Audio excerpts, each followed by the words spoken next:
Good morning student. आज हम part 2 वर्ण विचार पढ़ेंगे। वर्ण विचार में हम अगली कक्षा में पढ़ चुके हैं कि वर्ण किसे कहते हैं, कि भाषा की सबसे छोटी इकाई जिसके टुकड़े नहीं किए जा सकते हैं उन्हें वर्ण कहते हैं। वर्ण के 2 प्रकार होते हैं, स्वर और व्यंजन, और स्वर के बारे में हम पढ़ चुके हैं। आज हम व्यंजन के बारे में पढ़ेंगे। व्यंजन स्वतंत्र वर्ण नहीं होते हैं। व्यंजन स्वरों की सहायता से बोले जाते हैं। स्वतंत्र व्यंजन नहीं होते, उन्हें स्वरों की सहायता से ही बोला जाता है और उन्हीं के आधार पर शब्द बनते हैं। बच्चों, इसी में संयुक्त व्यंजन होता है। संयुक्त व्यंजन 2 विभिन्न व्यंजनों के मेल से बने व्यंजन संयुक्त व्यंजन कहलाते हैं। ये 4 प्रकार के होते हैं, जैसे क्ष, ज्ञ, त्र और श्र। ये 4 होते हैं। इसमें क प्लस श बन के क्ष बनेगा, ज प्लस ञ बन के ज्ञ बनेगा, त प्लस र बन के त्र बनेगा और श प्लस र बन के श्र बनेगा। बच्चों, इसी प्रकार द्विविध व्यंजन उनको कहेंगे जब 2 समान व्यंजन एक साथ मिलकर प्रयुक्त होते हैं, उन्हें द्विविध व्यंजन कहते हैं। जैसे क और क, एक क पूरा आता है, दूसरा आधा, तो क। इन शब्दों से जो शब्द बनता है वो हमारा कहलाता है पक्का, कच्चा, चक्का, है ना। च आधा आएगा तो बच्चा, सच्चा। ज आधा है तो सजा, लज्जा। ट आधा है तो मिट्टी, पट्टी। त आधा है तो पत्ता, गत्ता। द आधा है तो गद्दा, बद्दा। प है तो चप्पल, थप्पड़।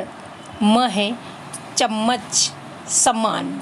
इस तरह के 2 शब्दों के मेल से जो शब्द नया बनता है उसे हम द्वितीय व्यंजन कहते हैं। उसी तरह से संयुक्त अक्षर 2 अलग अलग व्यंजनों के मिलने से बने वाले वर्ण संयुक्ताक्षर कहलाते हैं। जैसे क प्लस य है क्य, तो बनेगा क्यारी या वाक्य। संयुक्त अक्षर वो कहलाते हैं कि एक समान अक्षर नहीं, जैसे क और क पूरा है और क आधा है, तो दोनों एक ही वर्ण हैं, लेकिन यह वर्ण भिन्न हैं कि क आधा है और य, क्यारी वाक्य, प आधा और य, प्यासा प्यार, च आधा और छ, अच्छा मच्छर। इस तरह से द आधा और य, विद्यालय विद्या, पद्य। त आधा और य, सत्य त्याग। इस तरह के जो शब्द बनते हैं वो संयुक्ताक्षर शब्द कहलाते हैं।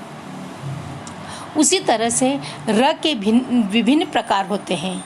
र हमने पढ़े हैं कि जो हमारे वर्ण के ऊपर र चढ़ता है वह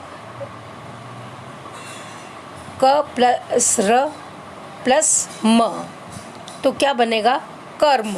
तो वो क के साथ र लिखा जाएगा और हलंत लगेगा तो वो म के ऊपर र चढ़ेगा, कर्म है। ध के ऊपर र चढ़ेगा तो धर्म। इसी तरह से वर्ण के नीचे मात्रा के रूप में र का निशान लगाया जाता हलंत, जब किसी स्वर रहित व्यंजन के बाद र को हो तो हम उस व्यंजन के नीचे मात्रा के रूप में प्रयोग करते हैं। जैसे क्रम, प्राण, प्रयोग। ऐसे शब्दों में र हमारे नीचे वर्ण के नीचे लगाई जाती मात्रा है। गोल गुंडी वाले स्वर व्यंजन स्वर के बिना हलंत लगाकर लिखे जाते हैं, जैसे ट, ड आदि। इनमें र की मात्रा हलंत के साथ लगती है, जैसे ट्रक, ड्रम। ये हमारी हलंत की तरह मात्रा लगती है इन शब्दों के लिए। री ऋषि का स्वर की मात्रा के रूप में प्रयोग करते हैं तो इसकी ध्वनि री की तरह ही होती है, जैसे क प्लस ऋषि का र, पा, कृपा, कृपा होगा, री की मात्रा का उच्चारण होगा कृपा, गृह। तो इसका उच्चारण री की तरह होता है ऋषि। वर्ण विच्छेद, मैं इसमें स्वर के आधार पर जब हमने पढ़े थे तब भी मैंने आपको बताया था कि वर्ण विच्छेद किस प्रकार किए जाते हैं। विच्छेद अर्थात अलग करना, किसी शब्द में प्रयुक्त वर्णों को अलग अलग करना वर्ण विच्छेद कहलाता है। जैसे मटका, मैंने आपको बताया किसी शब्द के वर्ण के पीछे मात्रा का प्रयोग नहीं होता है तो उसमें अ का उच्चारण निकलता है।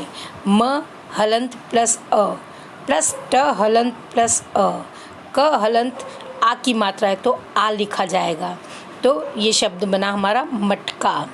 नदी, न हलंत प्लस अ प्लस द हलंत प्लस ई।